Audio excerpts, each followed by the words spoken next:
હાલ જોઈએ તો આજે 25 જુલાઈ અને શનિવારનો દિવસ છે। આજે વહેલી સવારથી જ રાજ્યના અનેક વિસ્તારોમાં જ હળવા મધ્યમથી લઈને ભારે પ્રકારનો વરસાદ વરસી રહ્યો છે। અનેક જિલ્લાઓમાં છેલ્લા 3-4 દિવસથી મેઘ તાંડવની સ્થિતિ જોવા મળી રહી છે। રાજ્યના અનેક વિસ્તારોમાં આજે એનડીઆરએફ અને એસડીઆરએફની ટીમો પણ તૈનાત કરી દેવામાં આવી છે। ત્યારે હવામાન વિભાગે હજુ આજથી લઈને આગામી દિવસોમાં રાજ્યના અનેક જિલ્લાઓમાં વરસાદને લઈ એલર્ટ જાહેર કરી દીધું છે। આ ઉપરાંત અમારી સાથેની વાતચીતમાં હવામાન નિષ્ણાંત પરેશભાઈ ગોસ્વામીએ રાજ્યના દ્વારકા, જામનગર, પોરબંદર સહિત અનેક જિલ્લાઓમાં ભારેથી અતિભારે અને અનેક વિસ્તારોમાં અત્યંત ભારે વરસાદની સંભાવના પણ વ્યક્ત કરી છે। ત્યારે સૌપ્રથમ તો આપના વિસ્તારમાં હાલમાં કેવો વરસાદ પડી રહ્યો છે તે અને ખેતી કે પાકને લઈ આપને મૂંઝવતો કોઈ પણ પ્રશ્ન હોય તો તે કોમેન્ટ કરીને અમને જરૂરથી જણાવજો। આપનો પ્રશ્ન અમે હવામાન નિષ્ણાંત પરેશભાઈ ગોસ્વામી સુધી પહોંચાડવાનો અવશ્ય પ્રયાસ કરીશું। નમસ્કાર, આપની સાથે હું છું કૃપાલસિંહ જાડેજા અને અમારી સાથેની વાતચીતમાં હવામાન નિષ્ણાંત પરેશભાઈ ગોસ્વામીએ કયા જિલ્લાઓમાં અતિ ભારે વરસાદની શક્યતાઓ વ્યક્ત કરી છે તે જાણીએ તે પહેલા હવામાન વિભાગે આજે નવી આગાહી જાહેર કરતા શું એલર્ટ આપ્યું છે તેના વિશે વિગતે વાત કરીએ। વાત ગુજરાતી પર હાલ જોઈએ તો ગુજરાતમાં છેલ્લા 3 દિવસથી ભારેથી અતિ ભારે વરસાદ પડી રહ્યો છે અને હજુ પણ ભારે વરસાદની આગાહી કરાઈ રહી છે। હવામાન વિભાગે આગાહીના કારણે વહીવટી તંત્રને ચેતવણી પણ આપી છે। પહેલા વલસાડ, નવસારી, સુરત જિલ્લાના ઘણા વિસ્તારોમાં પડેલા અત્યંત ભારે વરસાદને કારણે પૂર જેવી સ્થિતિ થઈ હતી। બાદમાં હવે વરસાદની પેટર્ન બદલાઈ છે અને હવે મધ્ય ગુજરાત તથા ઉત્તર ગુજરાતમાં ભારેથી અતિ ભારે વરસાદ પડી રહ્યો છે। અમદાવાદમાં એક દિવસમાં 11 થી 12 ઇંચ પડેલા વરસાદને કારણે અનેક વિસ્તારોમાં પાણી ભરાયા હતા। આ ઉપરાંત સુરત, નવસારી અને વલસાડમાં પણ પરિસ્થિતિ વધારે ખરાબ છે। ઘણા લોકોના ઘરમાં પાણી ભરાઈ ગયા છે।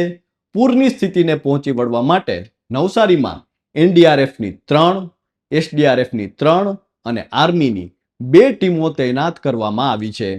આ ઉપરાંત વલસાડ જિલ્લામાં એનડીઆરએફની 4, એસડીઆરએફની 4 અને આર્મીની 2 ટીમ રાહત અને બચાવ કાર્ય માટે મૂકવામાં આવી છે। રાજ્યમાં કુલ 17 એનડીઆરએફ, 32 એસડીઆરએફ અને 6 આર્મીની ટીમોને હાલ તૈનાત કરી દેવામાં આવી છે। ગુજરાતમાં હજુ પણ આગામી 3 દિવસ સુધી ભારે વરસાદ પડવાની શક્યતા છે અને એકાદ બે વિસ્તારમાં તો અતિ ભારે અથવા અત્યંત ભારે વરસાદ પણ પડી શકે છે, જેના લીધે હજુ પણ ઘણા વિસ્તારોમાં પાણી ભરાવાની સ્થિતિ થવાની શક્યતા છે। ગુજરાતમાં 27 તાલુકામાં છેલ્લા 24 કલાકમાં 10 ઇંચ કે તેનાથી વધુ વરસાદ પડ્યો છે। તો હવામાન વિભાગે કયા વિસ્તારોમાં વરસાદને લઈને એલર્ટ જાહેર કર્યું છે તે જાણીએ તે પહેલા અમારી સાથેની વાતચીતમાં હવામાન નિષ્ણાંત પરેશભાઈ ગોસ્વામીએ શું કહ્યું છે આવો જાણીએ। તો આ રાઉન્ડ છે 31 જુલાઈ સુધી ચાલશે અને 31 જુલાઈમાં પછી બધા જ ને ત્યાં સુધીમાં વરસાદનો લાભ મળશે। ભલે એ આપણે 48 કે 72 કલાક ભારે વરસાદ હશે, એ પછી વરસાદની તીવ્રતા ઘટી જાય, કદાચ વિસ્તાર પણ અમુક જગ્યાએ ઘટે, પણ વરસાદ છે સામાન્યથી મધ્યમ છે 31 તારીખ સુધી ચાલુ રહેવાના છે। અને પશ્ચિમ સૌરાષ્ટ્ર ને દ્વારકા, જામનગર, પોરબંદર ને પણ સારા વરસાદ એટલે વાવણી થઈ જશે।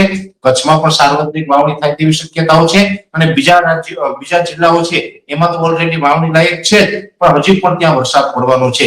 મોરબી, સુરેન્દ્રનગર તો એવા જિલ્લા છે બંને કે ભાગ્યે જ ક્યારેક ત્યાં ભારે વરસાદ પડતો હોય છે, બાકી ત્યાં સામાન્યથી મધ્યમ વરસાદ હોય।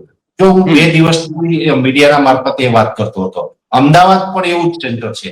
અમદાવાદમાં કોઈ કલ્પના પણ ન કરી હોય કે 17 થી 18 ઇંચના વરસાદ એક દિવસમાં પડે, પણ એ વસ્તુ ત્યાં થઈ છે। મેં તો મીડિયાના મારફતે અમદાવાદમાં એનડીઆરએફની ટીમને એડવાન્સમાં ત્યાં હાજર રહેવા માટે પણ અપીલ કરી હતી, કેમ કે ત્યાં એ પરિસ્થિતિ દેખાતી હતી। એ જ રીતે હું તો આપને કહું છું આપણા માધ્યમથી કે હજુ આવનારા 48 કલાક દરમિયાન મોરબી, સુરેન્દ્રનગર જેવા વિસ્તાર હોય એમાં પણ એનડીઆરએફની ટીમે ત્યાં હાજર રહેવું જોઈએ।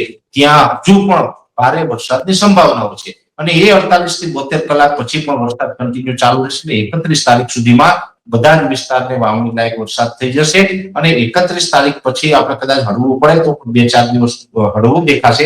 એ પછી ઓગસ્ટના પ્રથમ અઠવાડિયામાં પણ વરસાદ તો પડવાનો છે। જોકે આ સાર્વત્રિક રાઉન્ડ છે, ભારેથી અતિ ભારે રાઉન્ડ છે। એ પછી કદાચ સાર્વત્રિક ન હોય પણ ગુજરાતના ઘણા બધા વિસ્તારને વરસાદ આપે, એવું ઓગસ્ટના પ્રથમ સેશનમાં પણ વરસાદ જોવા મળી શકે છે. અને આની અંદર તો કૃપાલસિંહભાઈ અમે પહેલાથી એક વાત એ પણ કરી હતી કે આ રાઉન્ડ ની અંદર ગુજરાતના 95 થી 98% વિસ્તારમાં રાઈટ વરસાદ રાઈટ તો એ મુજબ આ સાર્વત્રિક રાઉન્ડ છે. 95 થી 98% વિસ્તારને આવરી લેવાનું છે અને ઓગસ્ટમાં પણ પછી વરસાદ ચાલુ રહેવાના છે. કે આમ જોવા જઈએ તો એકંદરે ભગવાનની કૃપા કહેવાય કે આવા સારા વરસાદ છે આ જુલાઈના છેલ્લા અઠવાડિયામાં પડે તો ખેડૂતો જે ચિંતામાં હતા એ ખેડૂતોની ચિંતામાં ક્યાંક રાહત મળે. અને મહત્વનું એ પણ છે કે હજુ તો ચોમાસું છે 50% પણ પૂર્ણ નથી થયું. ચોમાસાના હજુ 120 દિવસ ટોટલ હોય છે વર્ષમાં.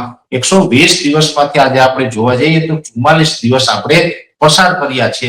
તો જો ચોમાસું ઘણું બાકી છે એટલે સમય અંતરે વરસાદ પડતા જ રહેવાના છે. ગુજરાતનું ચોમાસું નબળું બિલકુલ નથી થવાનું. જે એપ્રિલ મહિનાથી હું આ એક શબ્દ બોલી રહ્યો છું, આજે પણ એક શબ્દ હું ફરીથી આપણે રિપીટ કરું છું, ગુજરાતનું ચોમાસું નબળું નથી થવાનું, સારું રહેશે અને બધા જ ઉપર ભગવાનની કૃપા થશે. તો આ તો હતી હવામાન નિષ્ણાત પરેશભાઈ ગોસ્વામીની આગાહી.